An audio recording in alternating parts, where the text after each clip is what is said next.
Hey there, everybody! Welcome back to From the Dark Universe podcast, episode 5. Is it episode 5? Yeah, it is episode 5. So today we're going to be talking about the Fantastic Four trailer and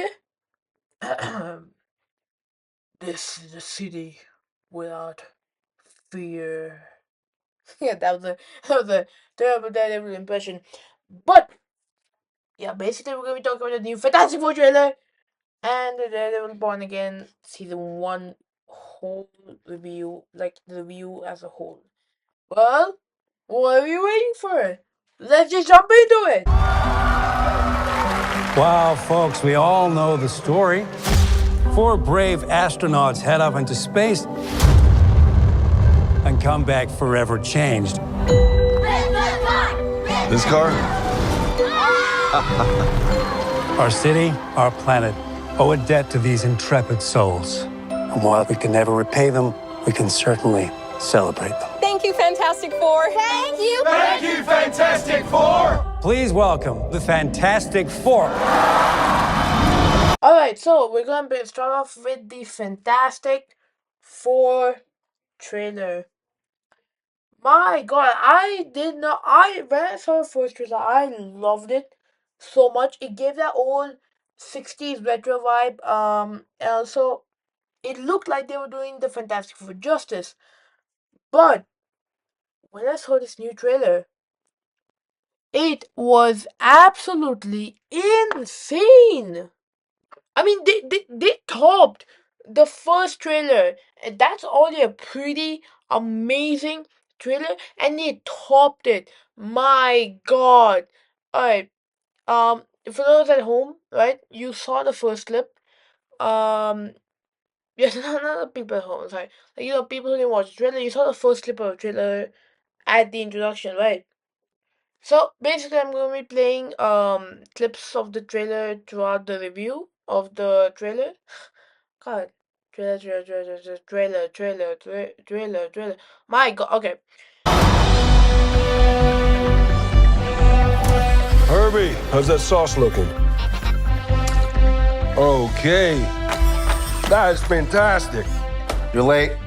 What do you mean? What do you mean? What do I mean? You're late for dinner. Yes, we are. You late? I just said that. Are you pregnant? What? You're gonna be the best mom in the world. And you are gonna be the best dad. Just kidding. You are out of your depth. We are gonna be the best uncles ever.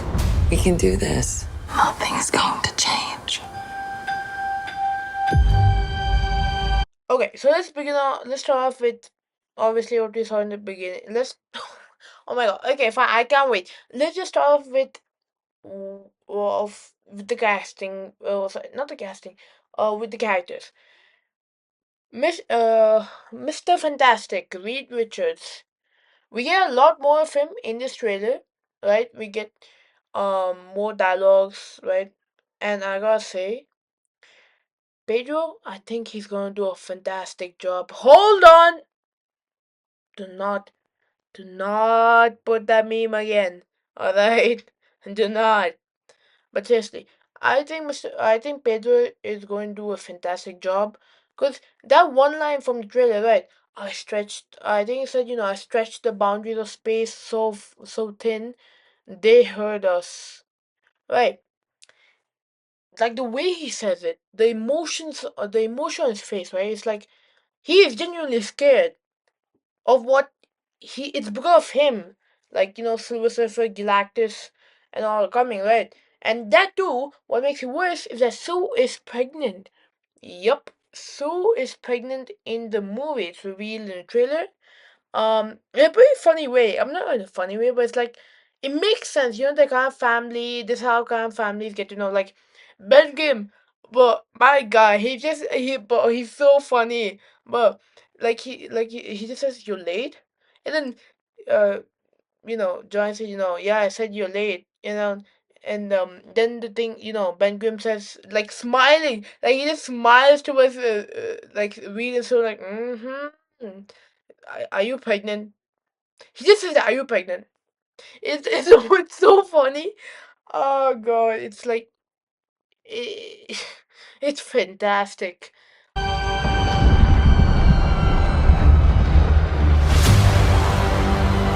Are you the protectors of this world? Yes, we are. Your planet is now marked for death.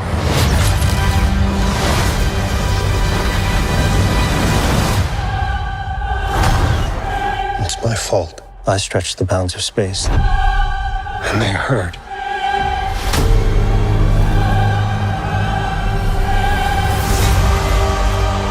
Are we safe?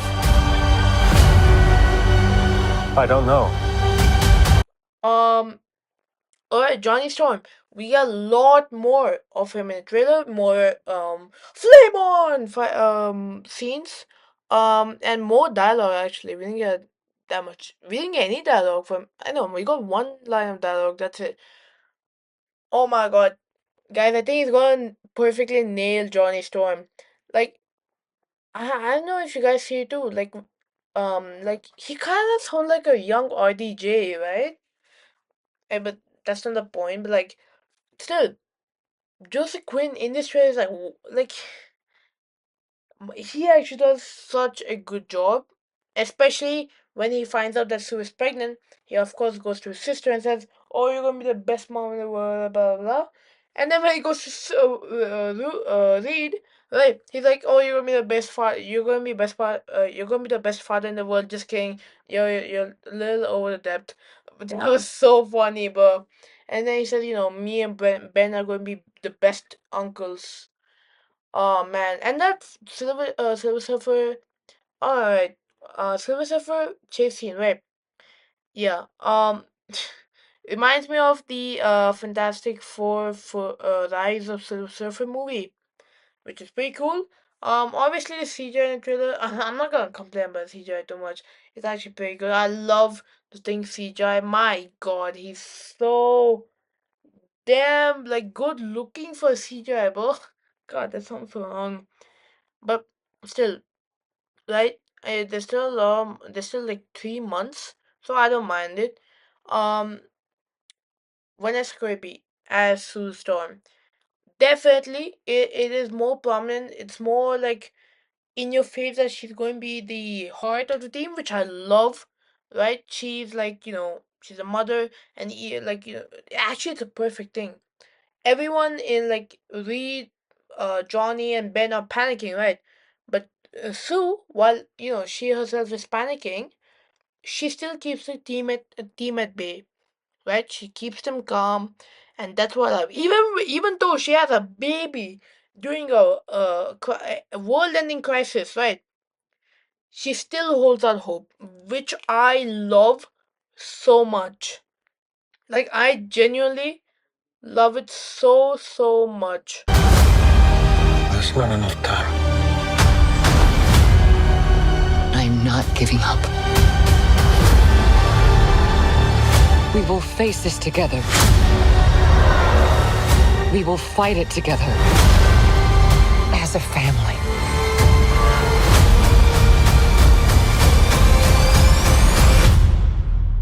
Has to be us.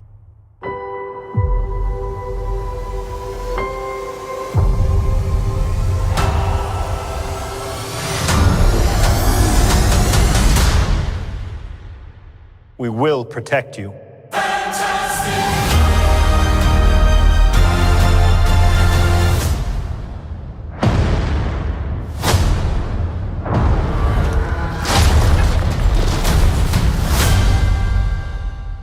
And all the team dynamics look crazy. They look amazing.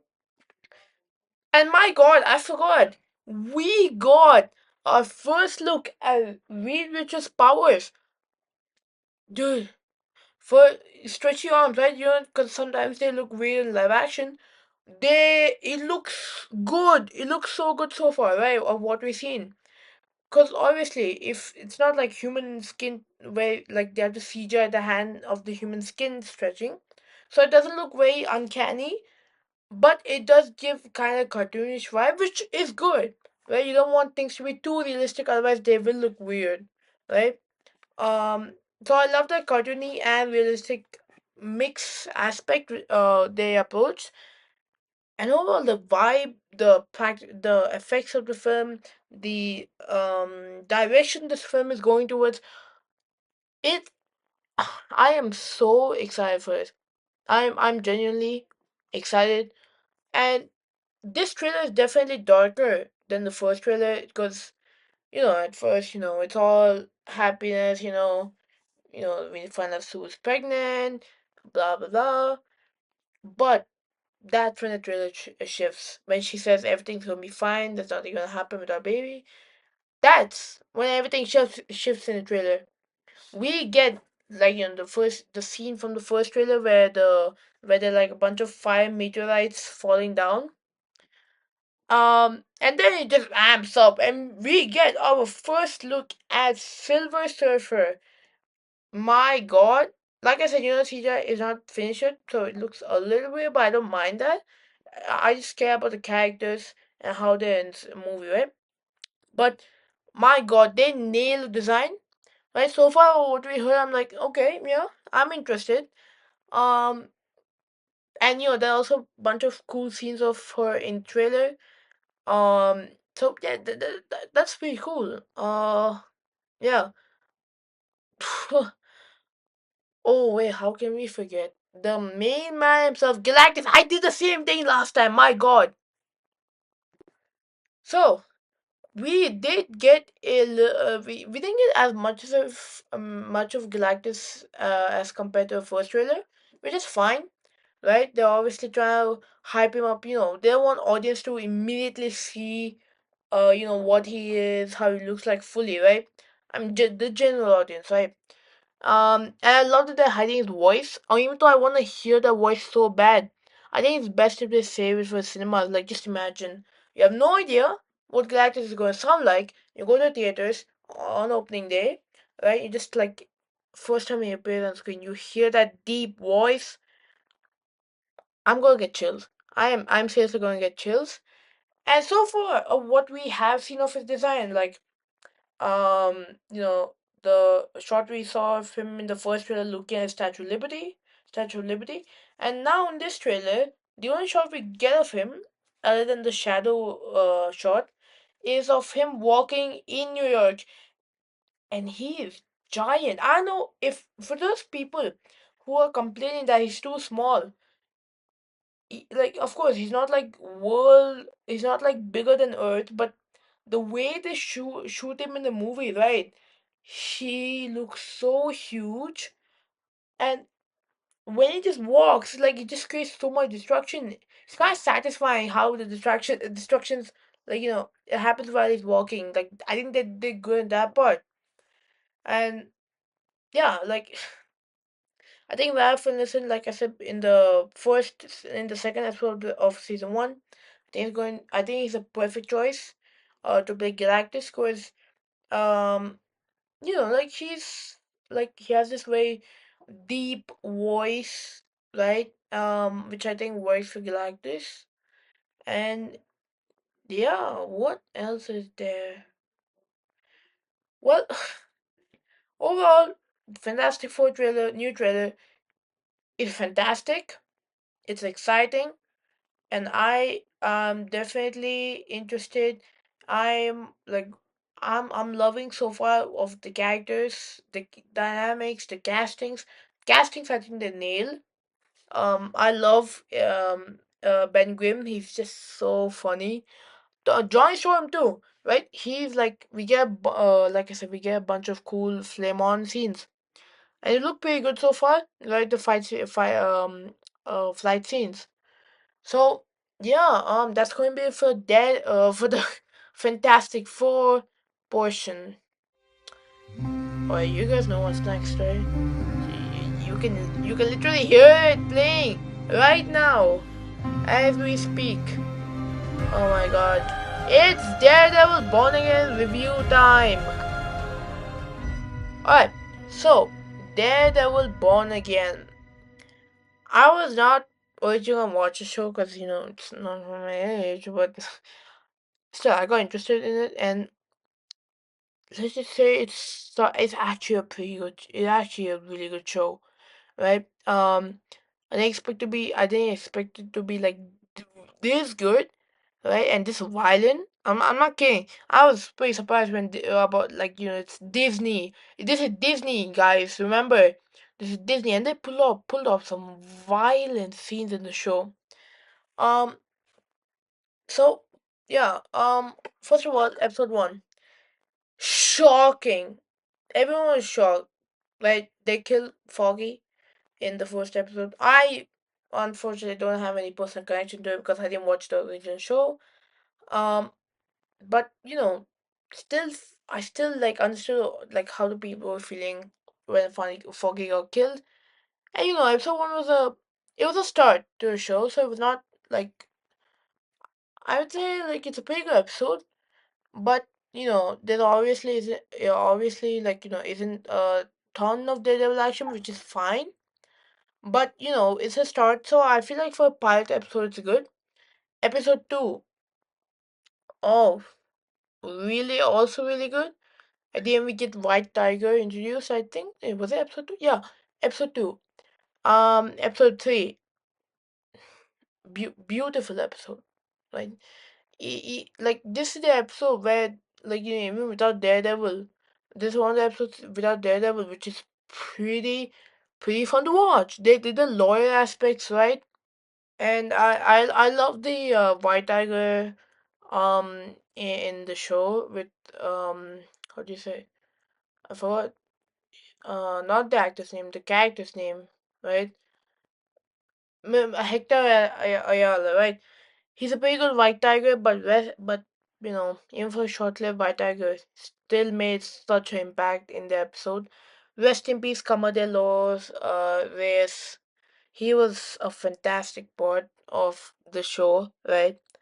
And yeah, I mean, like it's sad that we can't have more of him, but also what we did have of him in the show so far with White Tiger, he did a fantastic job with it.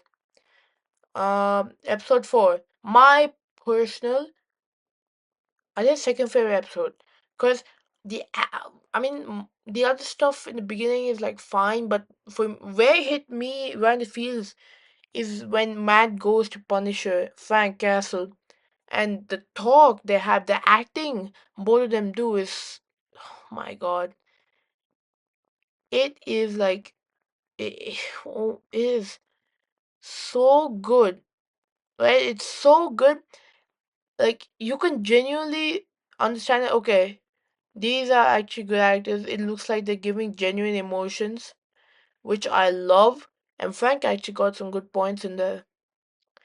Episode 5, the bank heist episode. My favorite episode. I know what you might be thinking, like, what? How? Personally, right? I love the main story, but when we see these kind of like side stories, of superheroes just being superheroes in broad daylight, not focusing on like main stuff. Not, I mean, that's not a good thing if superheroes don't make focus on main stuff, but like when superheroes are doing something other than like big stuff all the time, right? I love that kind of stuff. And the dynamic between Matt and Kamala's dad, pretty funny. Um, I also love Kamala's dad, like how much he talks about Kamala. I think his name Yusuf. Yeah, Yusuf.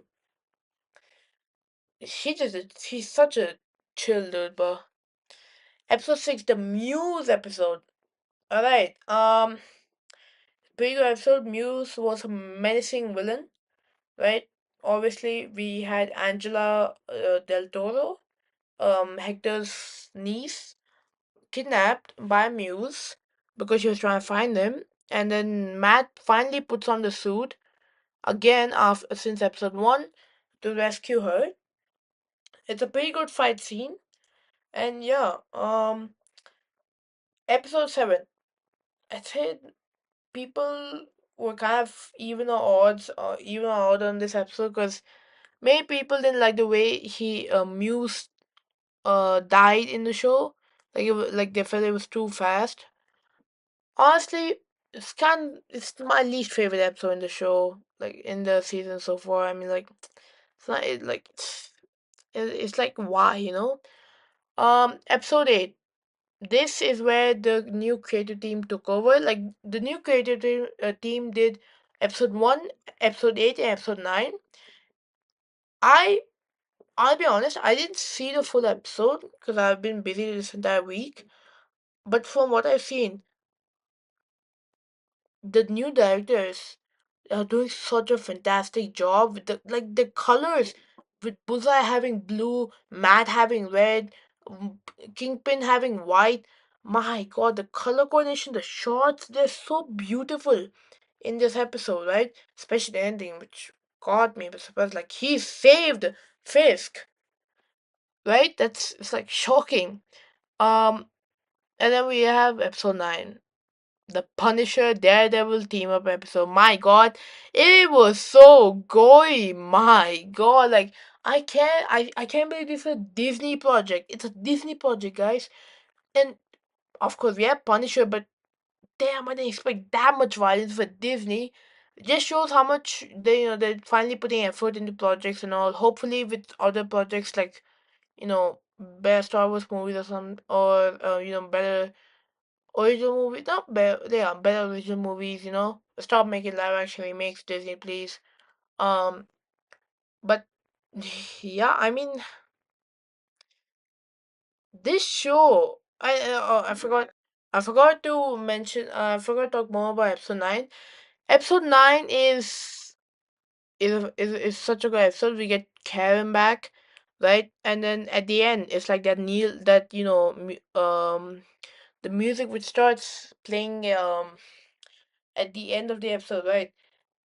That reminded me of the Batman's ending, like just like starting off with something's in the way, right? And then shifting over to the Batman team.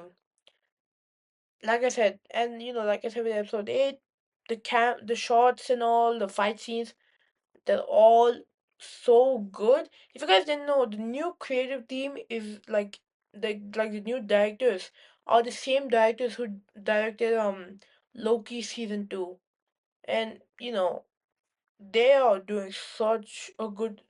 They should direct a movie for Marvel. I don't know what Marvel is like waiting for. I mean, they're probably waiting for like Daredevil season 2 to finish filming. Maybe even Daredevil season 3. But yeah, I mean, overall, it's a fantastic show. Definitely took me by surprise of how good it is because of the storytelling. And also of episode 8, how creative the shots were. It felt like a genuine comic. And yeah, I mean, that's pretty much it for this episode. So summary: Fantastic Four trailer was fantastic. Daredevil Born Again season 1 took me by surprise. It's absolutely great. Recommend you watch it. Unless you're below 18, do not watch it. And yeah, that's pretty much it. Marvel is cooking. I'm so excited for Phase 6. Oh, and also Thunderbolts. So yeah, go watch Thunderbolts and Fantastic Four. And if you have free time, watch Daredevil Born Again. It's a pretty good show. And that's gonna be it for today's episode, guys. I said that already in the past. At least I said it before. I don't know what I'm saying again. Anyways, this is going to be from the Dying US podcast, episode season 1, episode 5. I'll see you guys in the next one.